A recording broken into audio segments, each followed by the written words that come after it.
ham yurtimiz O'zbekiston vakili Asilbek Jalilovga qarshi ringga chiqmoqda. Artur, omad tilaymiz Asilbekka, buxorolik sportchimiz. Albatta ishonchli, umidli vakillarimizdan biri. Juda yaxshi sport formasida. Kuni kecha ham ko'rdingiz uning ganalik raqibiga qarshi qanday jang olib borganligini. Gavdaga zarba, himoya joyida, himoyadan hujumga yaxshi chiqib keldi Asilbek.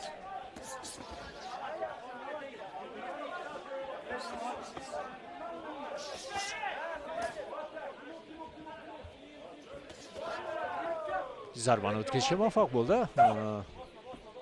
Serbiya vakili ham.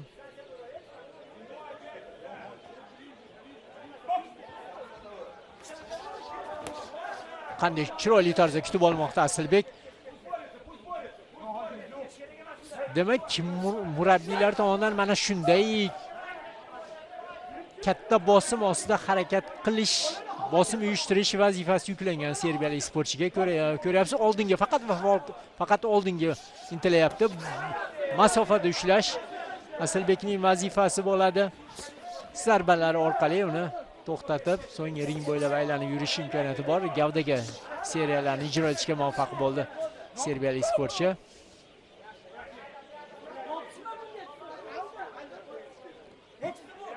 Yopishmagan uni deyapti. Yaxshi masofada ikkilik zarbasi. Yana zarba o'tdi.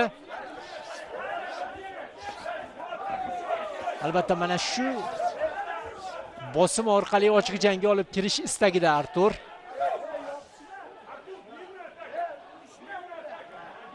Eshityapsiz, murabbiylarimizning ko'rsatmasini urushma, ochiq jangga kirishma deyapti.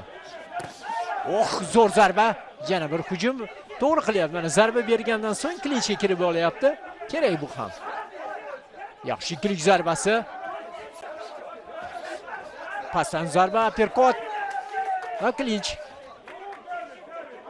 Chunki raqibi shunga majbur qilyapti. Klinchga kirish kerak albatta. Ikkilik zarbasi to'xtatdi. Kuchli zarbaning o'z ta'sirini o'tkazdi. Biroz muvozanatdan chiqib ketdi raqib.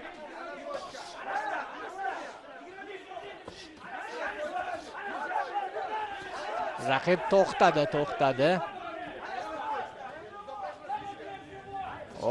Nima bu? Raqibni chalg'itishmi? Hali shoshilma, albatta hali ulgurasan zarba o'tkazishga, Artur.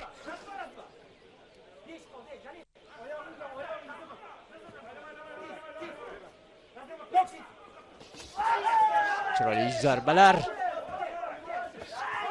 Mana bu ana shu seni xohlagan zarbalardan biri Artur Nagapitan.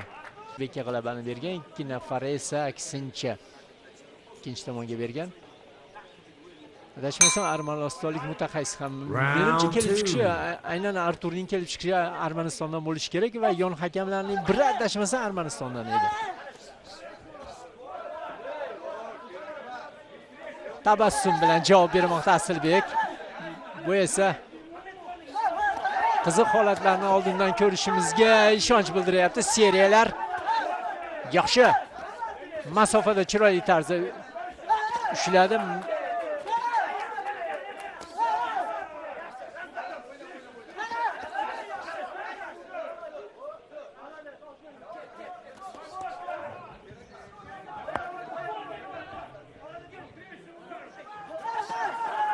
Ikkilik zarbasi va klinch.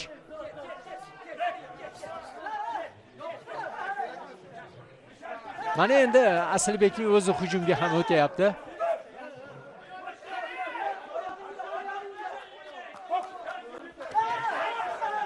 Qanday zarbalarni yo'llamoqda Jalilov.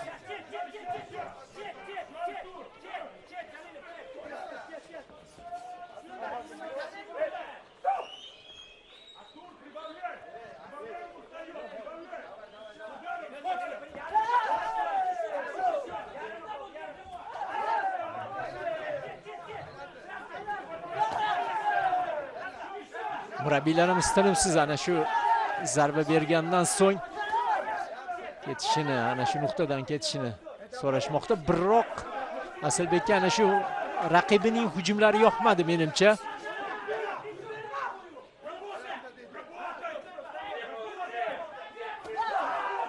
uni ochiq jang orqali jazolash istagida bo'lyapti. Mana ko'ryapsiz.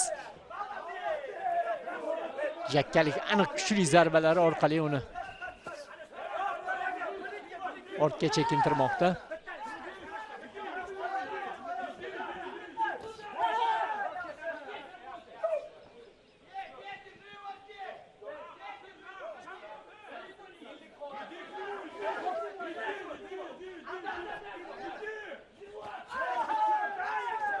Yo'q, yetib borayotgani yo'q. Aksariyat raqibning zarbalari Jalilovniki esa aniq.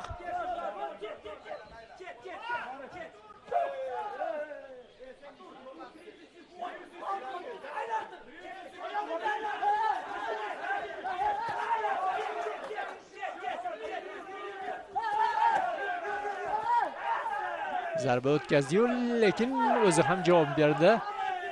Eng muhimi kayfiyati joyida. O'ziga bo'lgan ishonchi a'lo darajada Asalbekning.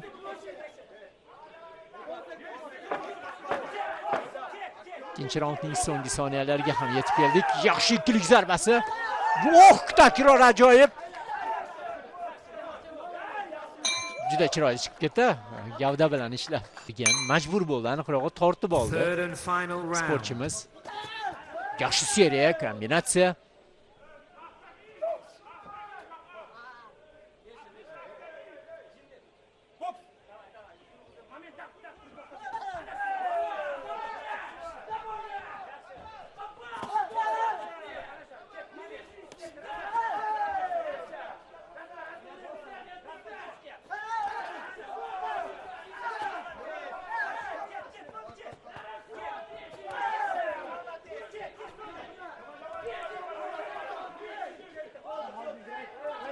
Har ikkisi ham tolibdi. Xohlaymizmi yo'qmi? Lekin hurmatni saqlayapti. Bu yerda biroz qizishdi Jalilov.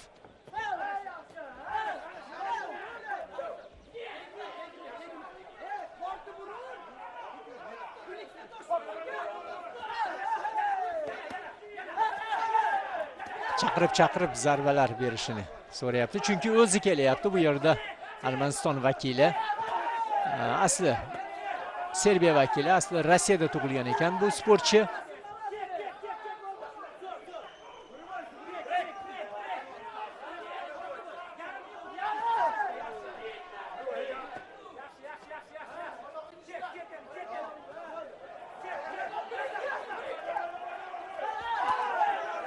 O'q berdi, chap qo'lni o'tkazdi. Artur. Ikkalasi ham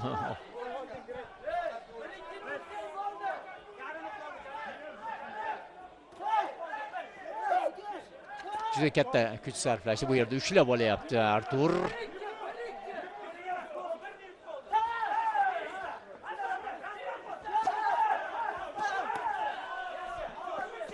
Kilik zarbasi Asalbekda aniqroq baribir.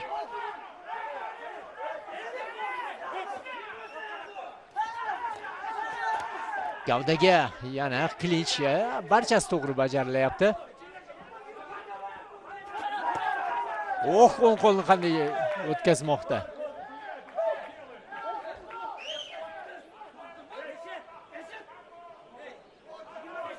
Murabbiylarimizni eshityapsiz-a? Barcha ko'rsatmalarni.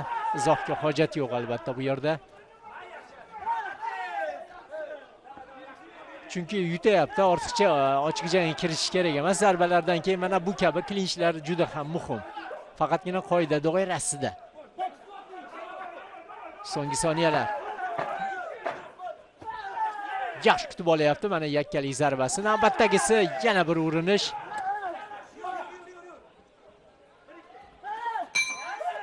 Va jang yakuniga